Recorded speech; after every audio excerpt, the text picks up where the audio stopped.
Alright, we're coming down near the end. So I go, I'm back in that room there where I got those chucks and everything, and I'm back at that big wooden cabinet.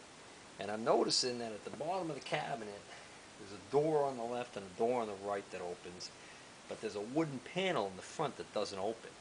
So I realized there must be a hollow area behind there that you can access through one of those open doors. So I opened the door, and I had seen these chucks in there, and I said, they'd probably go with the lathe.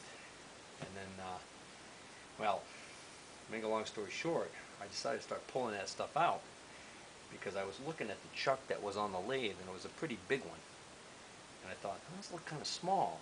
And then I realized, I think this guy might have had another lathe at some point, or something else might be going on here. So sure enough,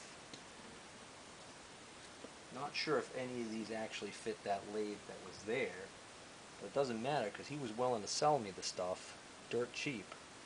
I mean, like, I think like $5 a piece for these. First thing I noticed was this this dog plate. Okay, now I just tried it on the Hendy. Would love if this would fit the Hendy. It goes on like the first 2 or 3 threads and then stops dead, and I didn't want to force it, and I don't see anything wrong with this. So I can see from the amount of dirt that's grime that's come off of this, it really only went on like 1 thread. So I haven't checked this, but I think the TPI, the threads per inch on this, is going to be wrong for the Hendy. So I might end up having to just, I don't know. We'll see if we can't find a use for that. But that was worth a chance that it might fit. It didn't work out. Then there's this chuck. Now this chuck is actually it says the D.E. Witten Machine Company of New London, Connecticut. Code LEBCAFBPS. I don't know. But anyways, it's a 4-jaw small chuck, but you'll notice it's not a threaded bore. Judging by the holes here, it's supposed to be a backing plate. So I'm like, oh, I'm looking around and I see the backing plate. So I pull this backing plate out and I tell the guy, yeah, that's probably the backing plate for that. So I get that pair cheap, and then I realize right after I buy it, this is not the backing plate for this chuck. For one thing, the holes don't line up, or do they? No, I don't think they do. But you can see the diameter of this right here does not match, so I don't know. I might be able to use this for something else. You know, I don't know, maybe a turntable or something. But so I got this chuck, which may end up just being a big paperweight. I got this backing plate. This backing plate, definitely it's too big for the Hendy spindle.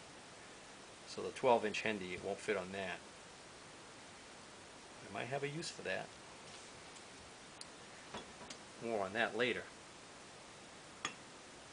And then there was this other chuck with a backing plate on it. It's a 3-jaw. This one. Probably have to clean this up before I can tell you who makes this one. Yeah, hold on. Yeah, did anybody else notice that when I turn this up and I'm rubbing over here looking for something? It's clearly written right here. I'd already must have wiped it to see what it was when I was looking at it out there. This is also a D.E. Witten Machine Company, Bridgeport, Connecticut. This is a 3-jaw, and it's got a plate on it, and I don't know. I'm going to try that one on the Hendy. Alright guys, this one fits on the Hendy the same poor way that the dog drive plate does. So the dog drive plate and this backing plate on this 3-jaw chuck are probably the same TPI and size. They seem like the OD's a little too big and the TPI is off. Oh, and then up in that top tray were all those other little drill chucks in that live center that I need to work on. Where I found all that stuff. I actually saw this chuck key and I didn't know what it fit until I found this chuck down below. So at least I got a key for this one. Don't know what I'm going to use it for, but we'll see.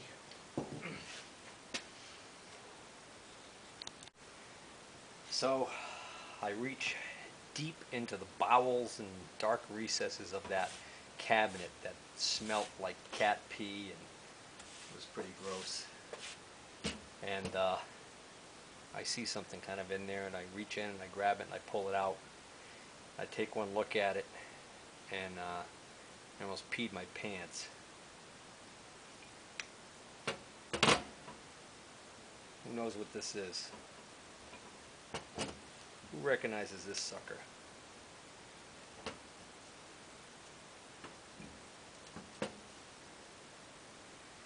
I recognize what it was right away.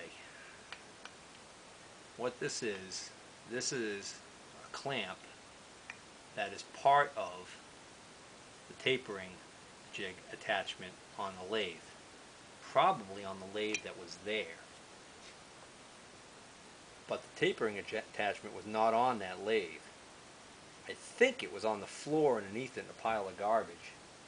And it looked like it was missing some pieces. But needless to say, I realized this looked to me a lot like the one that's missing on my Hendy.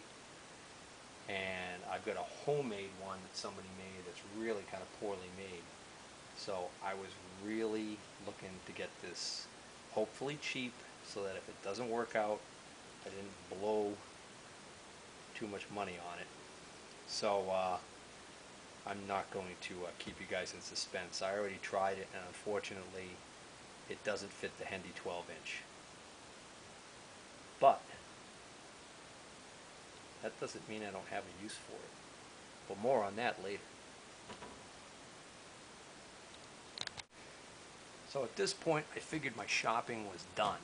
I had gotten to the point where me and the guy who was working the sale had agreed that I had gotten to $100. That's right, $100. Well, I was just in the middle of explaining what I paid for all of this stuff and going to show you one last item when the memory on the camera filled up. So I only had some of the what I had said shot, and I just discarded that clip. And so basically here's what it amounts to. The contents of that first box you pretty much saw. The drill bits, the homemade die holders, all the dies, the 20 or so, 15 or 20 lathe cutting tool holders with all those replaceable cutting tips. All of that stuff that was in there. I forget what else was in there actually now. Oh, that whole stack of parting blades. All of that stuff in this box. Let's see, the hammer. You know, the stuff I just went over. You know, this brass stock, all of these 4 flute drills, all of those Morse taper adapters, and I mean the ton of other stuff. That ton of Jacob's of wedges for removing items from tapered quills. All of that.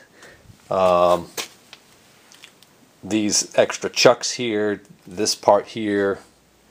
Off of a tapering jig, the battery tester, these chucks, all those extra chuck keys, these chucks, that big Morse taper adapter, that keyless chuck that's going to need some work, that live center that's going to need some work, all of that. I paid $100. I had gotten, just adding up a little, just kept adding more stuff, and you know, the value kept going up, and eventually I got to $100, so I decided, oh, that's a good place as any to quit. And my hands were filthy, so I asked the guy if I could go into the house and wash my hands, and he said, yeah, no problem. And then while I was in there, I decided to take one more pass through the basement, because there was a workshop down in the basement, but I really didn't see any tools down there.